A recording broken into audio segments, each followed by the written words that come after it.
This is Daily Blast Live. We're talking about what you're talking about. Thrown under the bus. No.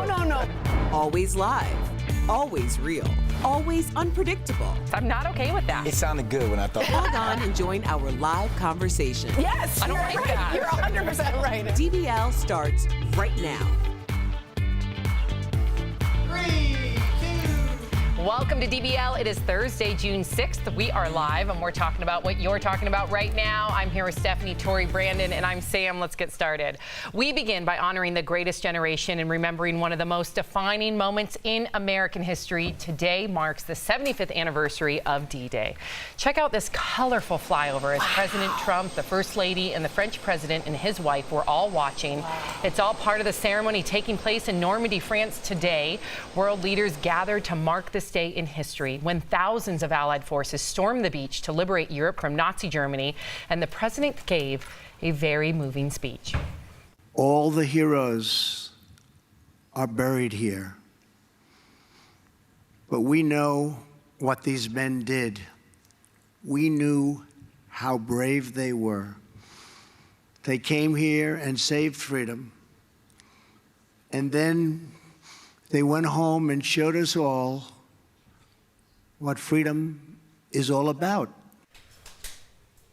Amen. And we are saluting this 97-year-old veteran who was a paratrooper with the U.S. Army's 101st Airborne Division. He parachuted behind enemy lines 75 years ago, and to mark the anniversary, he jumped out of a plane again yesterday. That's cool. Amen. Amen. You know what, ladies, first and foremost, I want to say thank you to everyone whose family members laid down their lives on that day storming those beaches. But I want to talk about the role of black troops on D-Day.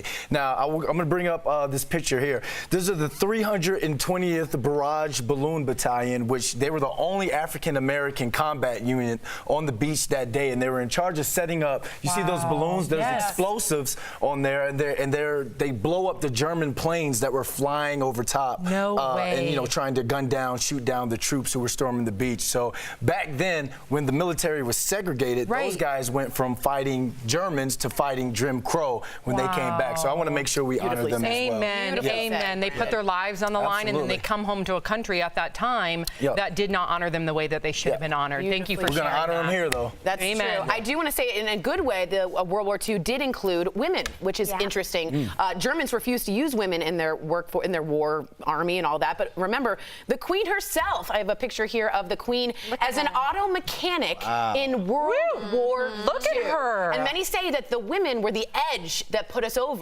because you have an extra group of people. I'm so glad you mentioned that, because my grandmother, both of my grandfathers served in World War II. So I salute them, I honor them. Look at her. But my grandmother did too. She was a driver for dignitary. Sam, it looks like you with that car when you hit your little bump. It's so important to acknowledge the women as well, but my grandfathers also fought in World War II, and I still, there's one of my grandpas, and then my grandpa on the left, he and his 5 brothers all went over there. Are you serious? Yeah, can you imagine as a mom letting all 5 of your sons? Can't even imagine. I can't even imagine, but they all survived, and remarkable. It's amazing. Yeah, my family. I'm partly German, so I had family on both sides of the war, which is kind of crazy. And my granddad met my grandmother in the middle of Adolf Hitler's reign, and he actually helped rescue her, and then she came to England. No way. So Stephanie, I wish we had pictures. I know. I'll try and get some, it's but tough, at last minute to gather those photos. And they're not very digital savvy. Bless them. So shout out Ormy and Uppy. Hello. And to everyone out there, I know DBL Nation, you have parents, grandparents, brothers, sisters that served in World War II, and we salute them.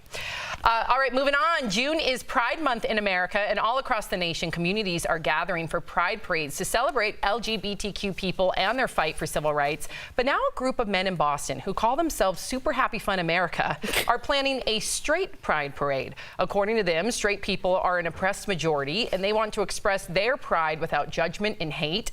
The men even have a parade route picked out in Boston, but as you can imagine, their plans have been widely mocked online, including by Captain America himself, actor Chris Evans. He's well-known.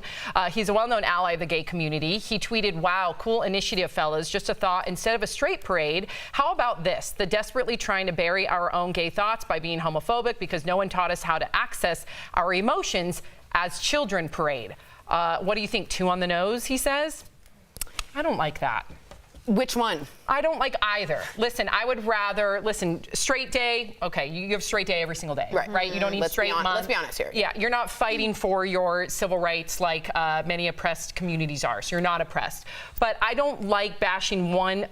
First of all, let's say one of them is gay. I don't like asking to call someone out. I'd rather he would have educated them with like all the rights they have as opposed to all the rights that gay people are desperately trying to fight worldwide. I mean, you can get stoned in certain countries if you're gay. Can you get stoned if you're straight in certain countries? No. So I think Chris Evans' response would have been more powerful if it came with statistics, in my opinion. And it's interesting. I know we were just talking about D-Day. He is Captain America. Of course, that was taking place when he fought the Nazis. It would have been a really great moment for Captain America to have come out and explained why this is really...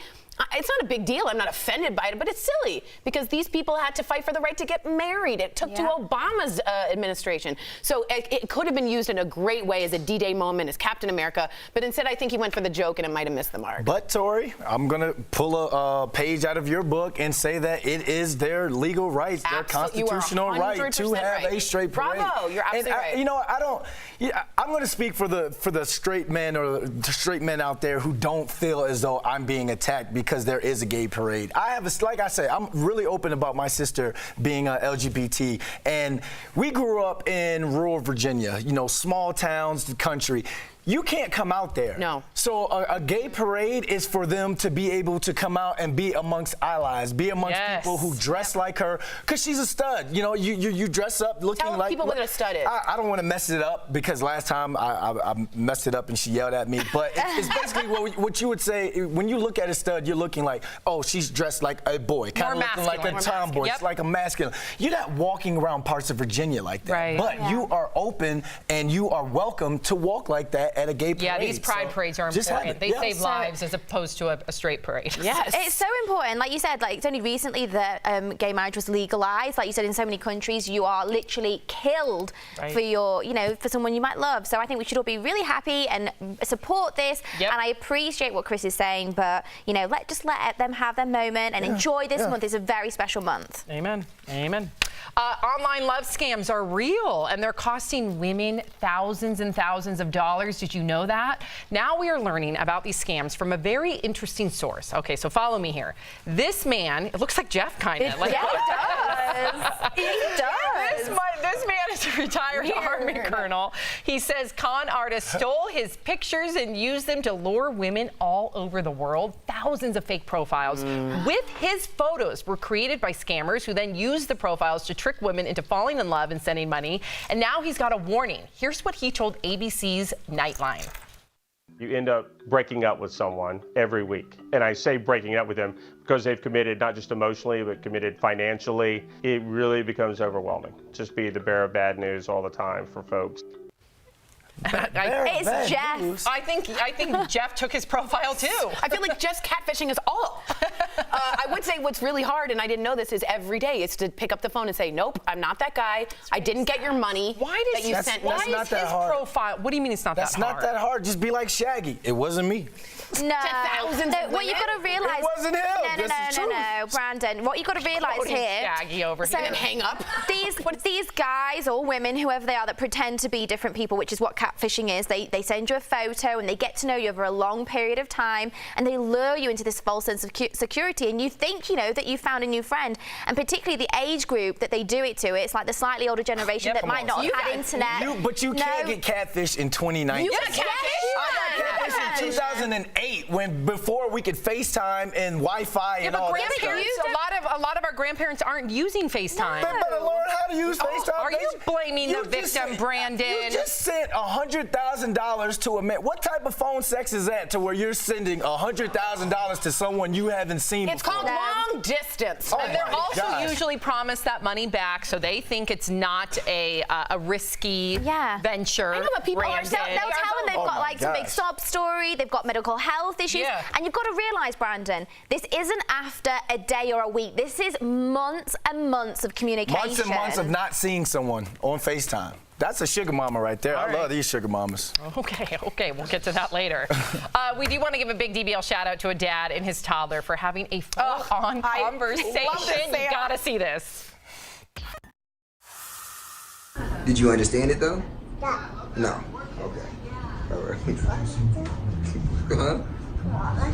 Oh no, not this one. This is the grand finale of it. Yeah, that's the last one. That's what I was wondering. I don't know what they're gonna do next season because they did some stuff this time. Exactly what I was thinking. Especially because my husband and I, every night, we look at the stars with our daughter Sophie. She has fake stars on her. Okay, is that not the cutest thing in the world? When we tell stories, like, you know, while looking at the stars, and we go, Sophie, your turn, and she goes, blah, blah, blah, blah, blah, blah, blah. And it's hilarious. And you act as if she's saying something. We go, wow, really? Blah, blah, blah. I mean, she can talk, but for some reason, when she wants to tell a story, she just speaks gibberish. It's hilarious. Oh, she's making sense in her head. Yeah, I guess so. She was. Last night I was over there and I saw Sophie and they've got a lovely little dog called Baby and she's talking away to Baby and then she's like dropped, you know, she was having a little snack and she dropped the snack and, no Baby, don't do it. She polices our dog. She definitely polices her dog. And she definitely fancied Stephanie. She just kept staring at Stephanie and giving Stephanie food. Really? She was feeding me like little pretzels. That's a sign of trust, I think. You know, Sophie, when I first met her, knew sign language before she could speak. Yeah. She would say, like, I'm done, right? This is done. I'm done. Yep. And then I want to get up. Please. Please. Thank you. I mean, Where's your video? I know. Let's go viral. I think all toddlers speak gibberish when they try and tell a story. Yeah, I don't understand a word my niece is saying, but it's cute. You shake your head. Oh, here's $20. You know. It's just cute. Bribery. What are they going to buy? New bottle? How do you don't become the greatest uncle of all time just by hugs and free is that a kisses? self-entitled title? Okay. DBL's live. We'll bring you breaking news as soon as it happens. Coming up, a little boy's life is saved thanks to some quick thinking by a real hero. That's in Heart Threads, and you, the viewer, are our fifth host. The future is here. Amazon has unveiled its newest delivery drone. There it is. But do you trust this technology? Your comments coming up next.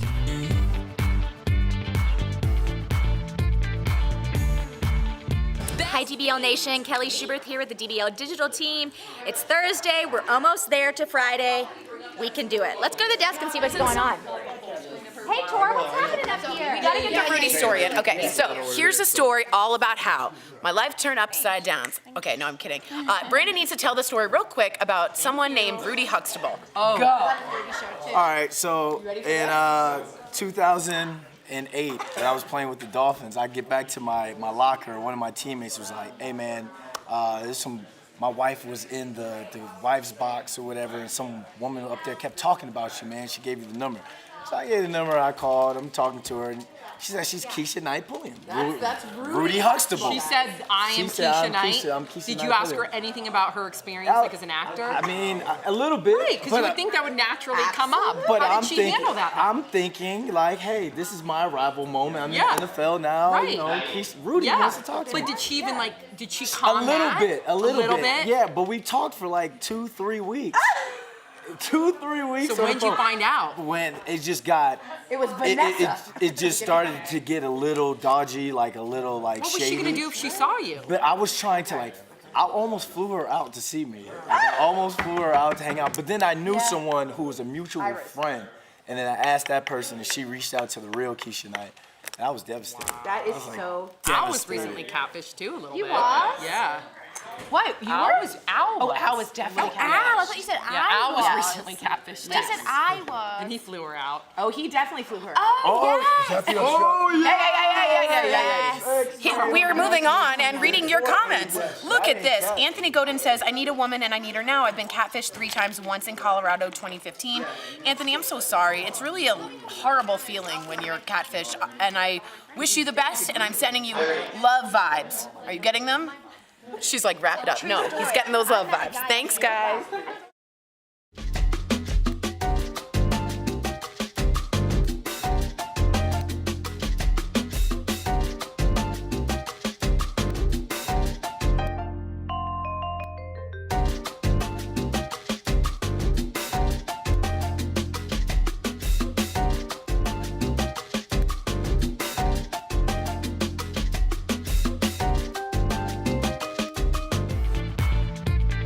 I'll tell you later.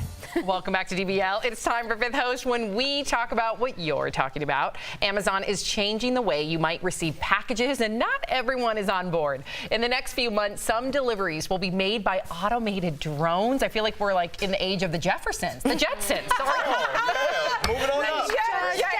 We're the Jetsons. This raises concerns about safety, privacy, and customer service. Amazon CEO says the drones will safely deliver packages under 5 pounds and can detect obstacles like wires, people, and other drones. So DBL Nation, do you trust this technology? I don't know. Brandon. All right, let's get to the Jeffersons. I mean the Jetsons. Bertha from Facebook says, when I order my Amazon, my packages are at my door within a day or two. I don't think I need my online orders much quicker than that. But what if you need like toiletries? What if you need something right away? It's under 5 pounds. There's these things called drugstores. You're going to be. But what if you can't? What if you're in like a wheelchair or something and you can't make it to the store? This will be something quick and convenient, and it gets to you right away. Hopefully safe. It's a great point. Safely. You put me in my place. Nance from Facebook says, nice. Not having to drive all the way to the store for little errands would be awesome. Nance, you also put me in my place. Thank you. I just have a problem with telephone wires, with FAA, flight space, What about flight birds? control. You don't think birds in their nests aren't going to be trying to protect their eggs and their babies? You already see it with crows. You don't think they're going to be alarmed by a drone? There you go. She's talking about the birds, and also I think I didn't know. What about the bees? And the bees, but I also happen to think that if it comes in your yard, what if someone's like, "What is that?" and starts to like shoot? Yeah, I mean, there's just all these privacy problems. issues. Yeah.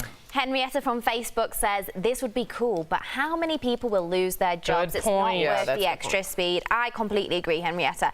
I think this is a wonderful thing. So we've seen drones being used for organ transplants. So if someone needs an emergency surgery, Right. I believe in that. I believe in. There was a wonderful gentleman that I met that used to work for NASA, and he had drones that flew trees and replanted them in the rainforest. So I think for causes like That that I'm are okay for with. social good, I agree. But you To want get a lipstick, to right? get a lipstick. How lazy have we become? You can And I'm do it in a complicit. day. I use Amazon Fresh. My groceries get delivered right to my front door, so I'm 1,000% complicit in this. But we've become very lazy. It's a little much. Yeah, Convenience. You pay for convenience. I need know, it right but I don't want to now? cost all those Really? jobs either. Yeah, I'd rather protect people's jobs than get too. myself a quick lipstick. You got to keep up with the Joneses, though. No. No, the Jeffersons. We got one more comment in here. Sylvia from Facebook says, this would be cool, but I don't want to have to pay more for this. I'll opt for traditional delivery if it's cheaper. Yeah, we don't know what the cost would be Great yet, point. so that's a good point. We'll have to wait and see. Oh, okay. One more comment. We'll get to this one. Georgia from Facebook says this will definitely end in some sort of accident with one of those drones. There's going to be a malfunction. Absolutely. That happens. And then you just think about that. Those kids or whomever, the adults who just, like you said, want to shoot it down. Who just want to Or do drop the something. Sure, a kid's going to want to shoot it down. Absolutely. For sure. BB Or if it guns. like drops, so it's a 5-pound package. Let's say it malfunctions, it drops on someone, a windshield, something. It's going to really interfere. Do we need it that badly? What if it gets struck by lightning? Yeah, it could. Things get struck by lightning. Things totally get So struck why by wouldn't it get It's going to get struck by lightning. Yep. Then it's going to fall down and hit somebody, and it's going to be hot from the electricity. Let's gonna worry about the birds, the lightning. Yeah, it will happen. I like your hypotheticals. It happens all the time. I like your hypotheticals. All right. Thank you very much, Brandon. Thanks for writing in, everybody. We love hearing The what you have to Jeffersons say. love you too. I know they do. Jetsons. Oh, boy. All right, now to the latest in the R. Kelly scandal. The embattled singer was back in court today. Let's get to Raquel Villanueva with the news at the moment. That's right, Sam. R. Kelly just pleaded not guilty to 11 new counts of sexual abuse. He appeared before a Chicago judge earlier today. Among those new charges are 4 counts of aggravated criminal sexual sexual assault. Court documents say the charges pertain to a victim identified as JP, who was under 18 at the time. CBS News reports the woman appeared on the Surviving R. Kelly docuseries. Each count carries a maximum of 30 years in prison. Now, R. Kelly will be back in court at the end of the month. So just really quickly, guys, there's different levels of sexual assault. And, you know, you can have sexual harassment, sexual assault. When you've aggravated sexual assault, that's a pretty egregious crime, comes with a much higher penalty. They'll need to prove it, but that's a much higher standard of heinousness, to be honest. Yeah. Wow. All right, so we will continue to follow that as well. Thank you, Raquel. Coming up on DBL, and a school's resource officer saves a little boy's life. You don't want to miss this story, all about heroism, next in Heart Threads.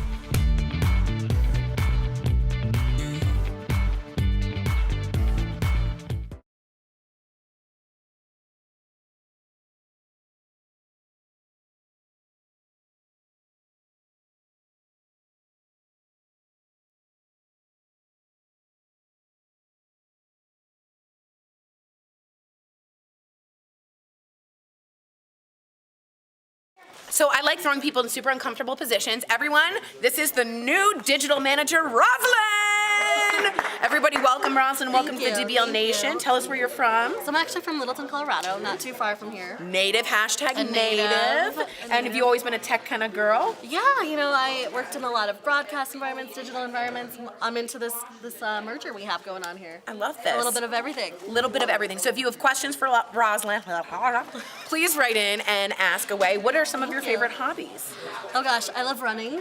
Oh, I'm never going to be. I can't. I'm amazed by you. Oh, I can hike with you. Let's go outdoors. Let's go hiking. But like 2 miles tops. Yes. Okay. Let's do it. Okay. And then what other stuff do you love doing? You know, I'm trying to get into cooking a little bit more, to be honest. Trying to do some more healthy eating, things like that. Just living this Denver lifestyle now. It is. Everyone's so healthy. Everyone's so, compared to LA especially, right? Everyone in LA is sort of like, and I mean this in the best possible way, there's something like everybody wants to be someone in LA, so there's always this aching emptiness. But in Colorado, there's a contentment. I just want my wings, my beer, my hike. All the breweries too, right? The breweries. Unreal. Amazing. So guys, Rosalind is here, so if you have any questions, let us know. And big ups and a big thanks and a big welcome. Welcome in, Rosalind. Thank you.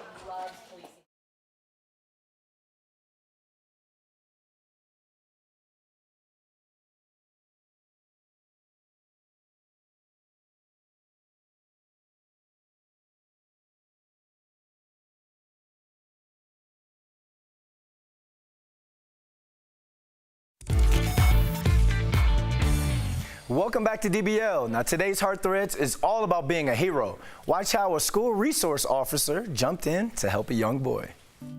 When this boy started choking, a school resource officer saved his life. Kevin Ramirez Villa Gomez started choking on a chicken nugget. His teacher got help from Deputy Tiffany Hill, who was nearby. Tiffany's police training kicked in as she gave him 3 abdominal thrusts. The chicken nugget was dislodged and Kevin was able to breathe again. A hero is like someone saves a person. She's a hero because she saved my life. That's my biggest thing, is just making sure they know that I am here for them. If they need anything, whether it's school related or at home, if they just need someone to talk to.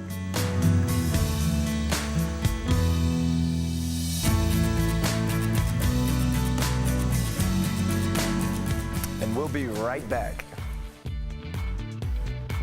Promotional consideration is brought to you. Ray Fiennes, welcome to Daily Blast Live. So happy to have you on. I watched your film, The White Crow, last night. Outstanding. Well done. You recently set the internet on fire when you revealed how Voldemort's wand works. I'm a huge Harry Potter fan, and even though the last movie came out 8 years ago, people are still fascinated with your character. And did I hear you originally turn down the role? Why? I didn't say no. I just was on the fence about it for some time. I think I was trying to sort of say I don't think it's for me until my sister Martha, who has 3 children, and said to me, "What are you thinking? You're asking you to play Voldemort? You're mad. You must play this part." Thank goodness nobody could play Voldemort but you. Let's move on to your film, The White Crow. It is a beautiful movie about a complicated life. I read that you've spent the past 20 years trying to make this movie. Now that it's here, what are you hoping audiences take away as they leave that theater?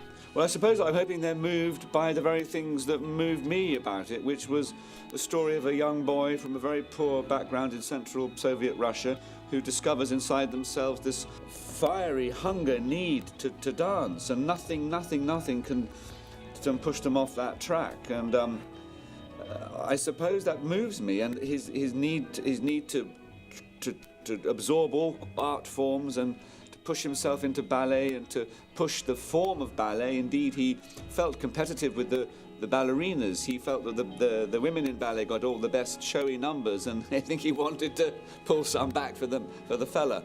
Before The White Crow, you swore, Rafe, that you would never star in a film you are directing again. So what changed your mind about this film? To be honest, the finance was very, very difficult. And I was having a wonderful time inviting all these brilliant Russian actors to be part of it, who are some of them well known in Russia, but of course distributors and financiers look for who has some kind of international profile, which largely thanks to Harry Potter, I suppose I have. Well, I think you're brilliant at it as well. Thank you so much for talking to us, Rafe. I strongly urge all of our viewers at home to watch his movie, The White Crow. It is fantastic. It is out in theaters April 26th. Thanks again, Rafe. Thank you, Sam.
Welcome back to DBL. We love sharing your comments. Tori. Well, we have a special one from Facebook. Kelsey Casso Tucker says, "I'm jumping out of a plane for the first time tomorrow, and I'm so excited." Get it, girl. Get it, girl. And that's awesome. We also wanted to talk about that video with the father and the son. Kendall Mearsman on YouTube says, "What a cute video, father and son." Kevin Ang says, "This video is so adorable. It put a smile on my face." Can we watch it again? Let's just watch it again. Okay. Yeah, so do it again. cute. Did you understand it though?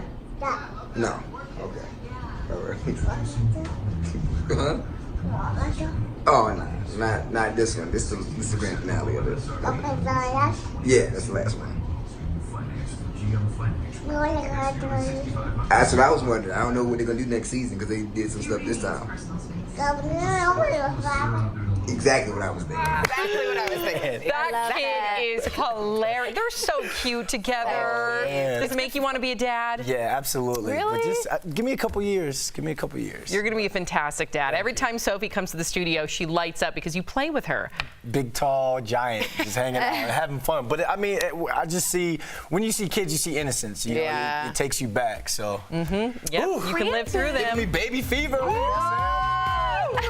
Whoa. We'll see you soon. That was way too much. We were way too excited by that. That was weird. Super weird.